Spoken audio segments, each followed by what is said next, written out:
Hello student, class 11 NCERT math chapter number 2 relation and function first exercise हम कर चुके हैं 2.1 2.2 का इंट्रोडक्शन आज हमें देखना है। कंसेप्ट में हमारे पास क्या है, तो कंसेप्ट में है हमारे पास रिलेशन। इससे पहले हम रिलेशन फंक्शन चैप्टर में हम कर चुके हैं order pair, Cartesian product and number of element in Cartesian product. अब देखते हैं हमारे पास रिलेशन क्या है। देखो कार्टेशियन प्रोडक्ट में आपको याद है हमने क्या किया था, that A and B two non empty set थे। अगर A and B non empty set थे, हमने उन दोनों की जो कार्टेशियन प्रोडक्ट लिखी थी। कार्टेशियन प्रोडक्ट में हमने क्या किया था, जब हमने दोनों का कार्टेशियन प्रोडक्ट लिखा था उसमें हमारे पास में जो सेट आया है उसमें हमारे पास में किस टाइप के ऑर्डर पेयर थे। सारे ऑर्डर पेयर इस टाइप के थे कि ए सेट का एवरी एलिमेंट बी सेट के एवरी एलिमेंट के साथ एक टाइप से रिलेशन बना रहा था, कोई किसी भी टाइप का रिलेशन वो बना रहा था। यानी कि फर्स्ट एलिमेंट हमारे पास सेट ए से था और सेकंड एलिमेंट जो था हमारे पास वो हमारे पास सेट बी से। ये हमारे पास में ए क्रॉस बी यानी कि दोनों की कार्टेशियन प्रोडक्ट में आया। अब हम रिलेशन की बात करें। रिलेशन एक्चुअल में, रिलेशन जो है एक्चुअल में वो कार्टेशियन प्रोडक्ट का ही एक सबसेट है। वो ये सारा का सारा भी हो सकता है और इसमें से कुछ भी हो सकता है। यानी कि हमारे पास में जो रिलेशन में क्या है, अब हम बात करें डेफिनेशन की, तो रिलेशन है let A and B, let A and B two non empty set. तो नॉन एम्प्टी सेट हमारे पास ए एंड बी, तो उन ए एंड बी के जो भी कार्टेशियन प्रोडक्ट होगी उन कार्टेशियन प्रोडक्ट में से हमने कुछ या सारे के सारे हमने ऐसे ऑर्डर पेयर ले लिए जिसमें हमने क्या दिखाना है कि ए एलिमेंट बी एलिमेंट के साथ, ए एलिमेंट बी एलिमेंट के साथ किसी ना किसी तरीके से रिलेटेड है। वो सारे ऑर्डर पेयर में इसी तरीके का ही उनके बीच में रिलेशन है। तो यानी कि if A and let A and B be two non-empty set, then any subset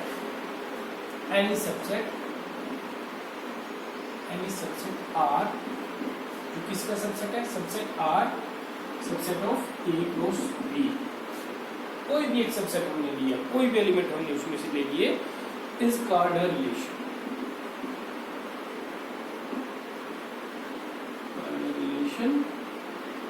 वो एक रिलेशन कहा जाएगा। कहां से कहां, from set A to set B. तो सेट ए से बी पर एक रिलेशन है। और जब हम इसको डिफाइन करेंगे, डिफाइन करने का भी इसका तरीका जब हम बाद में लिख के दिखाएंगे किस तरीके से, आर एक इसमें ऑर्डर पेयर है इस टाइप से जिनमें ए हमारे पास ए सेट में से और बी हमारे पास बी सेट में से। यहां तक तो ठीक है।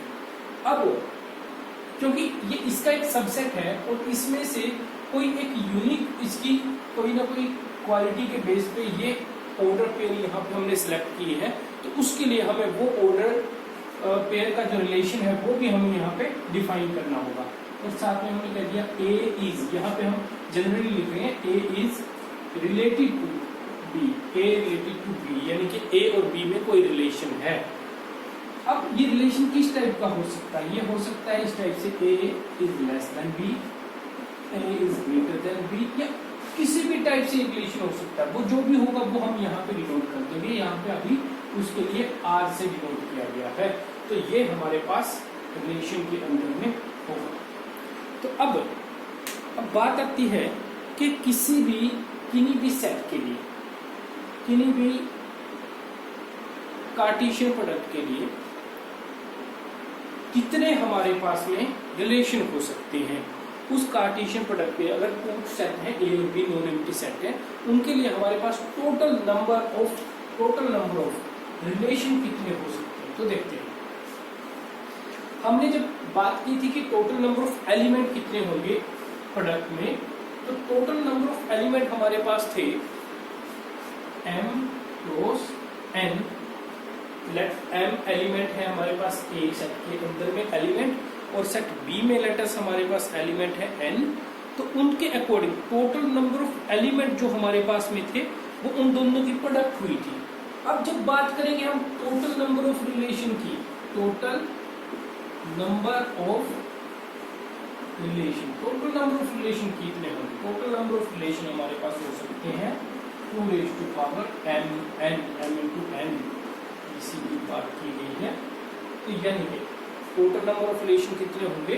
जितने फर्स्ट सेट में एलिमेंट है और सेकंड सेट में एलिमेंट है, और 2mn, यानी कि ये हमारे पास में टोटल नंबर ऑफ रिलेशन होंगे किसी भी कार्टेशियन प्रोडक्ट के लिए, अगर उसमें हमने total number of relation find out करना है या ढूंढना है। रिलेशन को अच्छी तरीके से समझने के लिए हम एक एग्जांपल देखते हैं। लेट हमारे पास एक सेट है ए, 1 2 3 एलिमेंट है, बी है 4 6 9। अब हम एक रिलेशन गिवन है R, relation A to B, A B order pair, इस तरीके से एक रिलेशन है। A set element, A element जो है सेट ए में से बिलोंग करता है, बी एलिमेंट सेट बी से बिलोंग करता है। और रिलेशन क्या है? ए और बी में क्या रिलेशन है? वो रिलेशन है ए रिलेटेड टू बी। किस तरीके से रिलेटेड है कि अगर हम ए का स्क्वायर करें तो हमें बी मिलता है। तो अगर ऐसा बी हमें कोई भी ए का स्क्वायर करने पर अगर हमें बी कोई भी ऐसा एलिमेंट यहाँ पे बी सेट में मिलता है, तो हम वो एलिमेंट का वो ऑर्डर पेयर लेंगे, वो ऑर्डर पेयर हमारे पास रिलेशन बनाएगा। चलो देखते हैं आर क्या होगा। उसके लिए हमें क्या देखना होगा, किस टाइप के ऑर्डर पेयर। हम देखें 1 का स्क्वायर क्या होगा, इसके अकॉर्डिंग ए स्क्वायर बी के अकॉर्डिंग 1 का स्क्वायर 1 हो, 2 का स्क्वायर हमारे पास 4, 3 का स्क्वायर हमारे पास 9।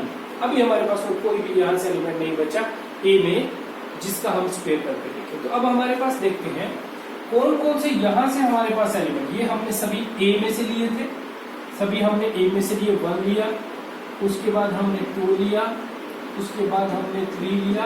अब हम देखते हैं उन 1 2 और 3 के लिए हमारे पास बी सेट में से कौन सा एलिमेंट होगा। तो देखते हैं 1 का स्क्वायर 1 इसमें है, नहीं है, तो 1 के साथ हमारे पास कोई भी ऐसा ऑर्डर पेयर नहीं बनेगा। 2 का स्क्वायर 4 यहाँ पर है, तो ये 2 4 ये बन रहा है हमारे पास। Next 3 square is equal to 9 ये रहा, तो ये 9 ये बनेगा। अब और कोई एलिमेंट बचे ही नहीं है ए का हमारे पास, तो हमारे पास यहाँ से रिलेशन क्या बना, रिलेशन हमारे पास बना एक ऑर्डर पेयर ये है और एक ऑर्डर पेयर ये है। ये हमारे पास वो रिलेशन है जो हमारे पास इस के बेस पर, इस फॉर्मूला गिवन फॉर्मूला के बेस पर हमारे पास में ये रिलेशन बना है। चलो अब इसके बाद हम बात कर लेते हैं रिप्रेजेंटेशन ऑफ रिलेशन क्या है। अब रिप्रेजेंटेशन में हमारे पास जो टाइप्स हैं वो 2 टाइप है mainly, roster method and set builder method. Set की जैसे हमारे पास में सेट में था, जैसे हमारे पास सेट में था उसी टाइप से हमारे पास यहाँ पर जो मेथड है वो किस तरीके से है कि एक तो है हमारे पास हम उसके अंदर में वो एलिमेंट रिप्रेजेंट करके दिखाएंगे, जो भी हमारे पास में ऑर्डर पेयर उसके अंदर में आएंगे वो सारे हम इस तरीके से रिप्रेजेंट करके दिखा सकते हैं उसके बेस पे, ठीक है। ये एक तो ये हो गया। और दूसरा हमारे पास क्या होगा, दूसरा हमारे पास होगा सेट बिल्डर। इनके लिए अगर हम कंसीडर करें कि ए एक सेट है 1 2 3 4 1 2 3 एलिमेंट का, और जो बी सेट है वो है हमारे पास 1 2 3 और 4 एलिमेंट का एक सेट। तो वहां से हमारे पास रिलेशन क्या है, या आप ज्यादा एलिमेंट दे सकते हो, यहाँ से आपको 10 एलिमेंट तक हम कंसीडर करते हैं कि ये जो सेट है हमारे पास में रिलेशन आया 1 1 2 2 3 3, ठीक है। तो अब ये रिलेशन के लिए जो इसका डेफिनेशन है, क्या है वो डेफिनेशन, किस अकॉर्डिंग रिलेशन हमारे पास में बने हैं, किस अकॉर्डिंग हमारे पास ये ऑर्डर पेयर बने हैं, वो क्या है कि A is equal to B है हमारे पास। यानी कि A और B क्या हो गया, रिलेशन क्या है, वो रिलेशन है A is equal to B. A is equal to B के बेसिस पर हमारे पास ये रिलेशन बना है। अब हम ये सेट बिल्डर फॉर्म में कैसे रिप्रेजेंट करेंगे। सेट बिल्डर फॉर्म की बात करें तो सेट बिल्डर फॉर्म में हमें R एक रिलेशन है A B टाइप्स के ऑर्डर पेयर का, in which A belong to set A and B belong to set B, where and A is equal to B।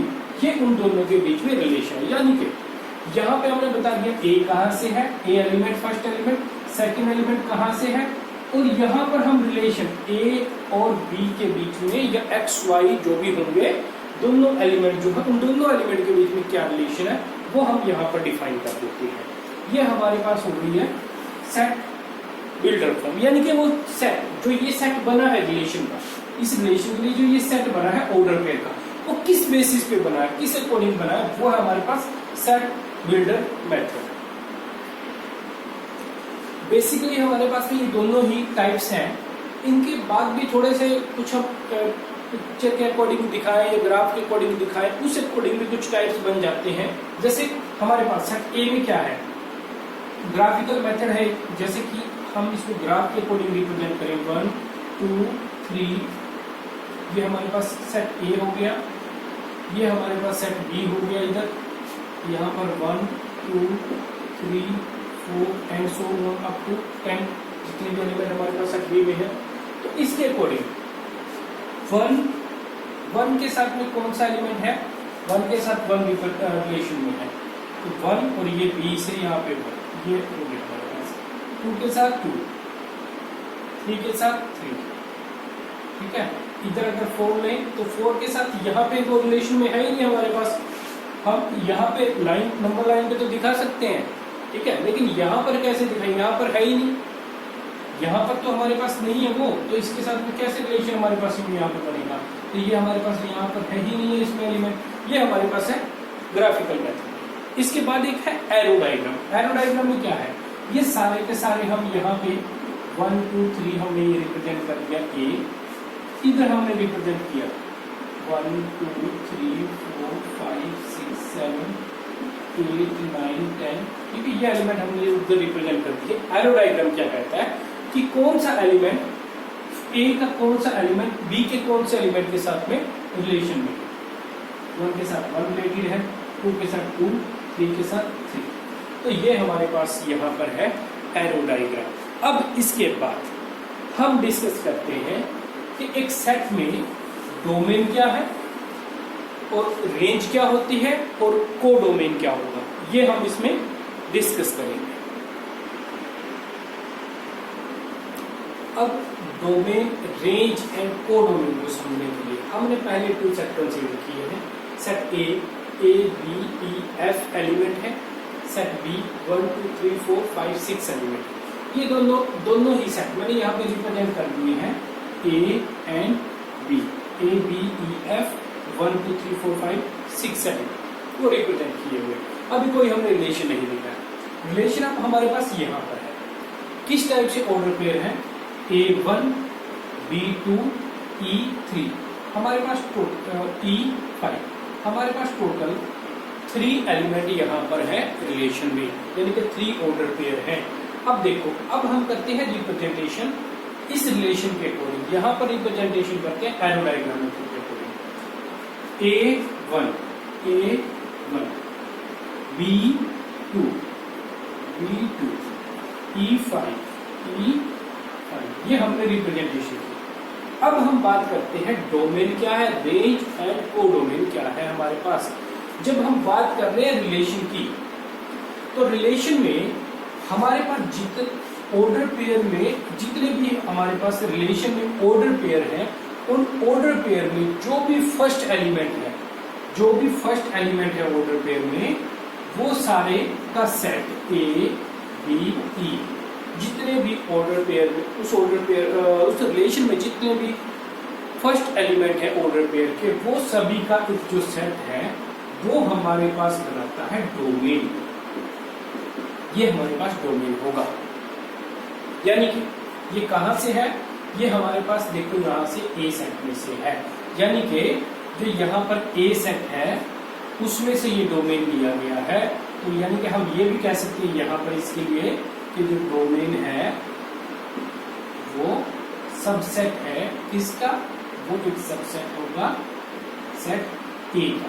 इसके अकॉर्डिंग हमारे पास ये है। नेक्स्ट बात करते हैं इसके बाद, जहां ऑर्डर पेयर में जो दूसरा एलिमेंट है, हर ऑर्डर पेयर में जो सेकंड एलिमेंट है वो फर्स्ट के साथ रिलेटेड है, वो सेट के एलिमेंट सेट बी में से है। यानी कि अब इन एलिमेंट के लिए ये इसकी इमेज है। वो एलिमेंट जो होंगे वो एलिमेंट हमारे पास इन एलिमेंट की इमेज है, और वो इमेज जो भी है उन इमेज का जो एक सेट बनेगा 2, 1, 2 and 5, 1, 2 and 5, set of all the images of a domain of relation के जो डोमेन है उसके जो भी एलिमेंट हैं, डोमेन जितने भी हैं, डोमेन में जितने भी एलिमेंट है उनकी जो भी इमेज है उस इमेज का जो सेट बनेगा वो आपके पास होगी रेंज। वो आपके पास रेंज होगी। यहां से ये भी कह सकते हैं कि रेंज जो है वो एक सबसेट होता है किसका? Set B. ठीक है, ये भी क्लियर है। अब ये एलिमेंट हमें जहां मिले हैं सेट बी में मिले हैं, तो अब सेट बी जो है डोमेन की रेंज हम डोमेन की इमेज हमें कहां पे मिली? डोमेन की इमेज हमें सेट बी में मिली है। तो वो जो बी सेट है पूरा का पूरा सेट बी, तो वो आपके पास में कोडोमेन होगा। कोडोमेन क्या होगा? कोडोमेन होगा आपके पास यहाँ पर 1, 2, 3, 4, 5, 6। तो एक बार फिर देख लेते हैं ऑर्डर पेयर का। रिलेशन के अंदर में ऑर्डर पेयर का फर्स्ट एलिमेंट का सेट जो है वो आपके पास डोमेन होगा। सभी सेकंड एलिमेंट जितने भी सेकंड एलिमेंट है यानी कि जो उन डोमेन के लिए जो इमेज है उन इमेज के सेट, उन इमेज का जो सेट है वो आपके पास रेंज होगी। और जो रेंज आपको जिस सेट में मिल रही है, सेट बी में मिल रही है, वो पूरा का पूरा सेट आपके पास कोडोमेन होगा। ये आपके पास था डोमेन, रेंज एंड कोडोमेन। अभी जो कंसेप्ट हमने किया उसके बेस पे हम एक क्वेश्चन देखते हैं। फाइंड आउट क्या करना है? Right domain, codomain and range of R. Relation का डोमेन, कोडोमेन और रेंज हमें बताना। देखो क्या है क्वेश्चन। लेट ए एक सेट है 1, 2, 3, 4 up to 14 element, 14 natural number इसमें हमारे पास है। Define a relation R from A to A. इसी सेट पर एक रिलेशन है, यानी कि क्रॉस जो यानी कि कार्टेशियन प्रोडक्ट है वो ए क्रॉस ए है हमारे पास। वहां से हमने एक रिलेशन लिया है जो कि क्या होगा? एक सबसेट होगा ए क्रॉस ए। जो भी कार्टेशियन प्रोडक्ट आएगी, जितने भी एलिमेंट आएंगे उनमें से कुछ एलिमेंट लेकर हमने ये रिलेशन बनाया बाई आर। और किस अकॉर्डिंग बनाया है? एक्स वाई ऑर्डर पे किस अकॉर्डिंग है? 3x - y = 0 इस अकॉर्डिंग। यानी कि सबसे पहले हमारे पास क्या गिवन है? जो रिलेशन है वो इस तरीके से डिफाइन है। एक्स वाई ऑर्डर पेयर इस टाइप से होंगे कि 3x - y करें तो 0 होगा। इसके अंदर में x और y की वैल्यू रख दे तो 0 होगा हमारे पास। Where x y belong to a, दोनों ही a सेट को बिलोंग करते हैं। देखो ये हमारे पास में रिलेशन को डिफाइन कर रहा है। ये हमारे पास 3x - y = 0। यहाँ से हमारे पास क्या होगा? हम यहाँ x की वैल्यू रखें तो उसके लिए हमारे पास y की वैल्यू क्या आएगी? इसके लिए हमने यहाँ से क्या किया? हमने इसको रीअरेंज करके 3x = y बदले के लिए y। यानी कि अगर मैं x की कोई भी वैल्यू रखूं तो उसके लिए मेरे पास y उसकी इमेज आ जाएगी। इस x के लिए मेरे पास इमेज आ जाएगी y। तो यानी कि x की जो भी वैल्यू हम रखेंगे, कहां से रखेंगे? वो हम इस a सेट में से रखेंगे।